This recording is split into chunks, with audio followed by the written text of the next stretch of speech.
Alpha Tech Limited offered 80,000 equity shares of 10 each at a premium of 4 per share, payable as follows. Application 4 rupees, allotment 6 rupees including premium, first and final call, balance amount. The bank account of the company received 4 lakh on account of share application money. The company decided to allot shares to all applicants on a pro rata basis. The balance in calls in arrears account at the time of allotment and first and final call amounted to 20,000 and 36,000 respectively. These defaulting shares were subsequently forfeited by the board of directors. All forfeited shares were reissued at 8 per share as fully paid up. Journalize the above transactions in the books of Alpha Tech Limited. Now, this is a tricky question because the question doesn't say how many shares were in default. So you have to be very careful. How do you even compute how many shares were in default in the first place? So let us do the question. Now, some preliminary steps I will do before I even get into the main answer. The first preliminary step is to find out the share structure, to get clarity on what is the share structure. Face value, premium component, total installment value. So application is 4, 0 premium, totally 4. Allotment is totally 6. 4 rupees premium is loaded in that allotment. Therefore, the face value balancing figure will be 2. And then the first call has to be 4, the balancing figure. Premium is 0 and total installment value is 4. So this is the share structure. Hope this is clear to you now. Once you make sure the share structure is ready, the next step is to find out the second preliminary step, which is when is the application money exhausted? When is the excess application money exhausted? Is it fully getting exhausted right after allotment or is it going beyond allotment? That is also we have to check. This is just to ensure that in the first entry, should we write calls in advance or shall we directly go to share allotment? So that is why I am doing this quick step. Let us see what is the total allotted shares. 80,000 allotted shares. How many the company would have received in the form of applications? The company received total 1 lakh the company received total 4 lakh rupees and per share of application per share is 4 rupees. Therefore, totally 1 lakh is the applied number of shares. Okay. Now, what is the application money collection? 4 lakhs. But how much money would be due on application? Only 80,000 into 4, 3,20,000. Therefore, the excess money is 80,000. Now, what is the due on allotment? Due on allotment is 80,000 into 2 rupees plus 80,000 into 4 rupees. Now, this concludes as, okay, so totally we are supposed to receive 4,80,000 in the allotment stage, but we have only how much? 80,000 as excess application money. Therefore, there is no calls in advance in this question. So we have ensured that the application money is exhausted right in the allotment stage itself. Right. Now we can proceed to the journal entries. Just write down the format, write the company name and everything.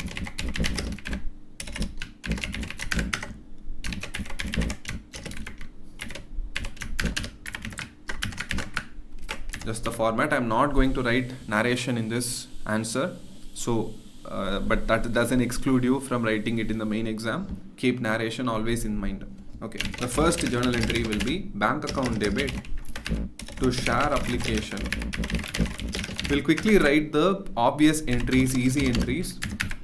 Then when we go to allotment stage collection entry, then we will have to stop and do a little bit of working notes. Okay. Bank account debit to share application. Share application account debit to share capital.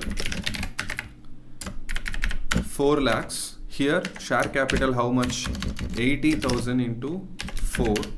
Therefore this is 3,20,000. This is balancing figure to share allotment. Okay, so this is the end of second journal entry. Two journal entries we have completed: application stage collection and application stage due entry. Now let us go to allotment stage due entry. Stage 2, allotment account debit to share capital and to securities premium reserve, because this share contains premium in it, so you have to write that also. Okay, so how much is share capital? 80,000 into 2 and 80,000 into 4 will be premium. Therefore total allotment money receivable is 4,80,000. This is due entry for allotment. Now let me write the collection entry. Collection entry will be bank account debit calls in arrears account debit to share allotment account. Now first, the question itself has said that 20,000 is the balance after allotment stage. Therefore in allotment stage totally 20,000 rupees would not have been paid by the shareholders, so that will be debited here. Now what amount will come here? Now here we will always write the balance amount. That is, totally I am supposed to receive 4,80,000. That's the total due amount. But already how much I have received? I received 80,000 rupees in the form of application itself. At the application stage itself, I received 80,000. So here net how much I should receive? I should receive 4 lakhs. Now, what would have been the total collection after at the allotment stage? It will be 3,80,000. It's a simple balancing figure. Right. Now let's go to the next subdivision, which is first and final call stage. Share first and final call account debit to share capital account. Now no more premium, so just simply 80,000 into 4. 80,000 into 4. We have completed application stage, we have completed allotment stage, we have gone to first call, that also we have completed the due entry. Now let us write the collection entry here. Bank account debit calls in arrears account debit to share first and final call amount. 3,20,000 fully you have to reverse. Now this is where the twist, this is where the trap. Lot of students are going to fall for this trap. Let me read the question again. The question says the balance in calls in arrears account at the time of allotment and first and final call amounted to 20,000 and 36,000 respectively. That means if you prepare something like calls in arrears account, the first time the arrears turned out to be 20,000. The second time the arrears did not come out to be 36,000. The second time the arrears turned out to be 16,000. Therefore the closing balance is 36,000. So you have to understand, the question has said balance in the calls in arrears account. If you see this word, then you have to use it cumulatively. You have to treat it like accumulated depreciation. At the allotment stage 20,000 the balance has turned, and after first call it has stood at 36,000. That means incrementally how much new calls in arrears would have come? The new calls in arrears would have come 16,000. So this is one way of treating. Now some of you may think, why is it not that in allotment 20,000 is arrears, in calls in first and final call 36,000, so total why is it not 56,000 calls in arrears? A lot of you may have this question. If the question had said the company faced the calls in arrears of 20,000 at allotment stage and 36,000 calls at first and final call stage, if the question had said like that, then you can treat it like this. But the question said balance in calls in arrears account, therefore it runs like a ledger. First round 20,000, after allotment stage the closing balance would have been 20,000. After first and final call, the balance turned out to be 36,000. Therefore, how much would have been fresh calls in arrears? The fresh calls in arrears will be 16,000. Therefore, you have to write only 16,000 here. Do not write 36,000. Now, the collection amount will be 3,04,000. Moving on for feature entry. Now, for feature is where we are going to have some bit of working to do, because usually the question itself says how many shares were in default. Here we do not have that luxury. The question doesn't say. So we have to do that extra working. Now let me do that working first. How much got arrears in allotment? 20,000. At call stage, how much arrears we had? 16,000. Now, through either of this adjustment, we can figure out how many number of shares that could have been in arrears. Now, either through allotment you can figure out, or through call you can figure out. I will say do it through call, because at allotment you had this excess application money getting adjusted, some amount of premium would have been adjusted, some amount of capital amount would have been adjusted. So all that confusion will be there. So do not use allotment stage to figure out how many number of shares are there, but use call stage. 16,000 rupees, 4 per call. Therefore, how many shares would have been at default? So number of shares going to be forfeited, number of shares to be forfeited. This is working note number 1 for this question. You have to prepare this working note. Without preparing this working note, you won't be able to write the forfeiture entry properly. Working note number 1, number of shares to be forfeited. Allotment, call amount, 16,000 divided by 4,000. Therefore, I'm going to write share capital account debit. I'm debiting 4,000 shares. I'm writing off 4,000 shares after at what stage of called up? The shares have been fully called up. Therefore, 40,000 rupees will be debited. Right. Now, the next question is, should these 400 shares have unpaid premium? If so, how much is unpaid? That we have to check. So securities premium reserve account debit, whether it will come or not, we have to do this by preparing working note. We have to check this by preparing working note number 2. Calculation of unpaid securities premium. Okay, now the allotted portion of shares is 4,000. That means how many shares these guys would have applied in the first place. Now what is the overall pro rata? 80,000 shares have been allotted, against which how many applications came? 1 lakh applications came. Therefore, the pro rata will be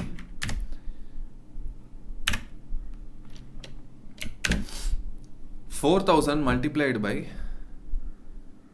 10 divided by 8. The answer is 5,000. 4,000 multiplied by 1 lakh divided by 80,000. The answer will be 5,000. That means these 4,000 shareholders would have applied for 5,000 applications in the first place. Therefore, how much application money would have been originally collected from them? 5,000 into 4, 20,000. But how much application money only would have been due from them? Due from them is only 4,000 into 4. Therefore, how much we have excess? We have excess of 4,000 rupees of application money. Now, let us go to allotment stage. In allotment stage, how much is due? 4,000 into how much? 4,000 into 2, 4,000 into 4. So 8,000 plus 16,000 was originally due. Now how much excess money I have? 4,000 excess money I have. This 4,000 I will offset against the open due of 8,000. So I'll offset here. Therefore, at this stage, the shareholder was supposed to pay how much? 4,000 rupees of face value amount and 16,000 rupees of premium amount, which the shareholder did not pay at all. That's why the question had said totally 20,000 is your arrears. So you could not reverse this entire 20,000 as unpaid securities premium, because the unpaid premium portion is only how much? You have only 16,000. So this working note is extremely important. You will not get this forfeiture entry right if you don't prepare this working note, right? So then in call stage, how much is the total due? Call stage is 16,000 is due. That we can easily figure out this way. 4,000 shares into 4 rupees. That would have been the due amount of 16,000, which they also would not have paid. Therefore, this 36,000 is our total calls in arrears. 36,000. So I have filled the debit portions of this journal entry: share capital account debit, securities premium account debit, to calls in arrears account 36,000, and finally all fill up everything, and we have the balancing figure of 20,000. This is share forfeiture amount 20,000. Now let us go back to the question. We have come to the final stages of the question. How much is being reissued and at what price? 4,000 shares. All forfeited shares were reissued at 8 per share as fully paid up. Therefore, reissue price is 8. Reissue status is fully paid up. Therefore, 10. That means how much discount per share? 2 per share. Okay. Bank account debit, share forfeiture account debit to share capital account. Here you have 4,000 shares into 8, 4,000 shares into 2, and 4,000 shares into 10. Therefore 32,000, 8,000 and 40,000. Next, share forfeiture account debit to capital reserve account. You have how much? So money totally that got credited to forfeiture was 20,000, and for discount purposes I used only how much? 8,000. Because this is a full reissue question, I can directly subtract this from 20,000 and get the final balance of 12,000. That will be transferred to capital reserve. Had it been a partial reissue question, I would have to prepare another working note for the capital reserve computation. Okay, so these are the journal entries you can see, and the main working note of this question is calculation of unpaid SPSR and unpaid SPR, and of course how many shares you had originally forfeited. That is also important. I hope you understood the solution. This is a very good tricky question.